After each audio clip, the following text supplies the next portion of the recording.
해광천년입니다. 자, 오늘은 사주에서 돈을 나타내는 재성의 오행을 보고 그 오행의 색깔과 상징물 이런 것들을 통해서 재물운을 증진시키는 간단한 방책, 그것들을 오행의 일간 기준으로 살펴보겠습니다. 자, 사주는 연, 월, 일, 시 이렇게 구성되죠. 그 중에서 내가 태어난 달 여기를 일주라고 합니다. 이 일주가 나타내는 오행, 그러니까 여기는 목, 화, 토, 금, 수 5개의 오행으로 나눠지겠습니다. 그러면은 돈을 나타내는 재성이란 이들 오행이 극하는 오행입니다. 그러니까 일간이 극하는 오행, 즉 오행에는 목, 화, 토, 금, 수 이렇게 있죠. 자, 목에는 간목과 을목이 있습니다. 또 화에는 병화와 정화, 토에는 무토와 기토, 금에는 경금과 신금, 수에는 임수와 계수가 있습니다. 자, 이들 오행이 극하는 목극토하는 토, 또 화가 극하는 화극금, 토가 극하는 토극 수, 또 금이 극하는 금극목, 수가 극하는 수극화. 자, 이렇게 나눠집니다. 자, 이렇게 극하는 대상물을 재성이라고 하죠. 그러니까 재물을 나타내는 별이라는 뜻입니다. 그리고 목의 색깔은 청색 그리고 녹색입니다. 화의 색깔은 적색, 토의 색깔은 황색, 금의 색깔은 백색, 수의 색깔은 흑색이 됩니다. 자, 그러면 이것들을 어떻게 활용하느냐? 그러니까 일간이 목인 간목, 을목일주들은 재성이 토죠. 그러면 이 토가 상징하는 황색, 그러니까 노란색, 오렌지색 이러한 색깔의 옷을 입든지, 또 토가 상징하는 천연 크리스탈, 천연 크리스탈로 만든 목걸이, 또 구슬, 팔찌 이런 것들을 부착하고 다니면 재물운이 상승된다고 봅니다. 또 토니까 흙을 많이 밟고 다니면 좋겠습니다. 그 다음에 화인, 병화, 정화일간들은 금이 재성입니다. 자, 금은 하얀색, 또 보라색, 금은색 이런 색깔들의 옷을 입고 다니든지, 금속성 액세서리, 그러니까 금, 은으로 된 목걸이나 팔찌 이런 것들을 차고 다니면 금전운에 좋습니다. 또 흰색이니까 흰색 저금통 이런 것들을 책상에 놓아둬도 좋습니다. 그 다음에 토일간인 무토, 기토일주들은 수가 재성입니다. 자, 수는 흑색이죠. 그런데 흑색으로 치장하면 좀 어두워 보입니다. 그래서 이런 경우는 거실이나 사무실에 수상, 그러니까 조그만 물레방아라든지 수생식물 이런 거 좋습니다. 또 풀장이나 연못, 호숫가, 바닷가 그러한 곳들을 자주 찾아가는 게 좋습니다. 또 금으로 된 경금, 신금일주들은 재성이 목입니다. 자, 목은 청색, 녹색이죠. 또 나무로 된 거, 그러니까 염주, 구슬, 나무구슬, 또 연꽃으로 만든 염주나 목걸이, 초록색 계통의 옷, 또 초록색으로 된 저금통을 책상 위에 놓아두어도 좋습니다. 또 이 푸르른 목은 산, 수풀도 됩니다. 그러니까 자연 속에서 많은 시간을 보내라. 마지막으로 임수, 계수의 수일간들은 화가 재성입니다. 자, 화는 적색이죠. 또 핑크색이나 젓갈색 계통의 옷을 입고 다닌다든지, 밝은 조명을 가까이 하라. 또 햇빛을 많이 쬐어서 양기를 많이 흡수하면 재물운에 좋습니다. 자, 이러한 것들은 사주에서 재성을 나타내는 색깔, 상징물 이런 것들을 통해서 재물운을 증진시키는 하나의 방편이라면, 또 사주에서 가장 부족한 오행, 그 오행 색깔의 옷이나 액세서리를 착용해도 오행의 균형을 맞춰서 건강과 재물운에 좋습니다.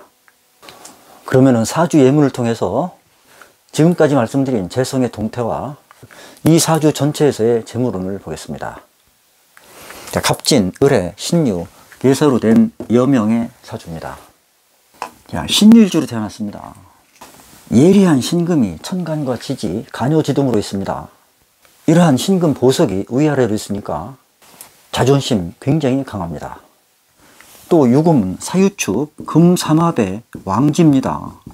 자, 금의 왕지, 금하면 재물뿐만 아니라 권력, 법률, 또 철강, 이렇게 강한 숙살기운을 가지고 있습니다. 그러한 기운의 왕지를 차지하고 있으니까 신유일주, 자기가 최고라는 자부심과 모든 것을 자기 뜻대로 휘두르려는 속성이 있습니다.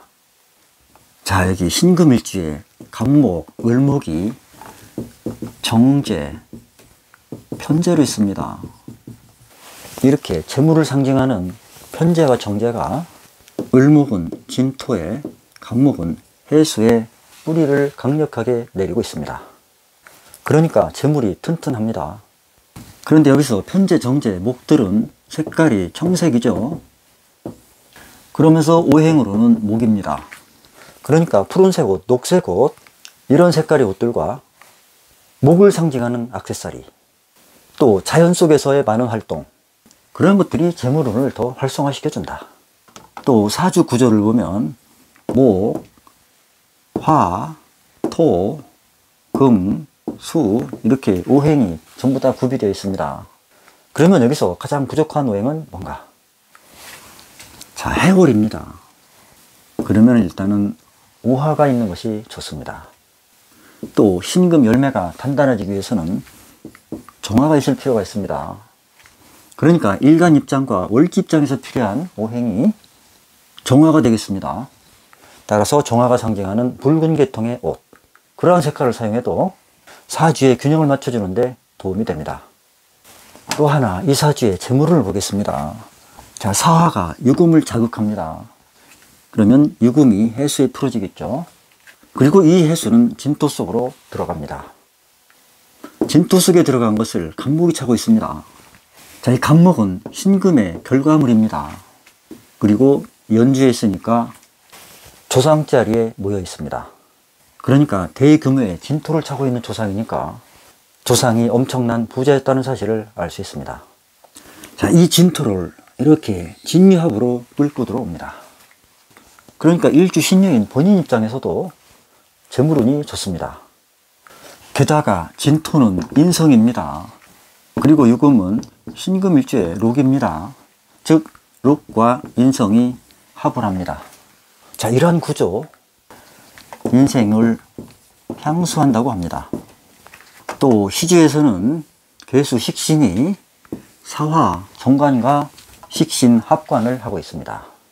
그러니까 시주에서 식신이 관과 합하니까 말년까지도 일을 할 수 있겠다. 그리고 또한 계사가 자식궁이죠. 이렇게 사유축합하고 해월에 필요한 화기가 있으니까 자식과의 관계도 좋습니다. 그런데 여기서 이 사화가 유일한 관성입니다. 그러니까 관성, 남자를 상징하죠. 이렇게 사화가 사유축으로 일지궁과 합합니다.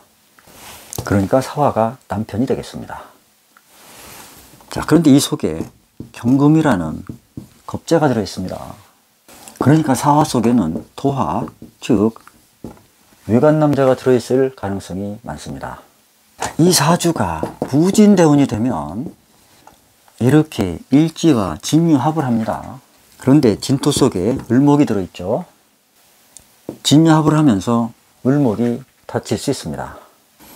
이놈이 움직이니까 이놈도 움직이겠죠. 따라서 천간에서도 을신충을 합니다. 또 진토가 하면서 진토 또한 복음으로 출현합니다. 그러면 이 진토가 움직이면서 해수가 자연스럽게 진토 속으로 흘러 들어갑니다. 자, 그래서 진해는 원진입니다. 즉 해수가 탁해지고 정신적인 갈등이 예상됩니다.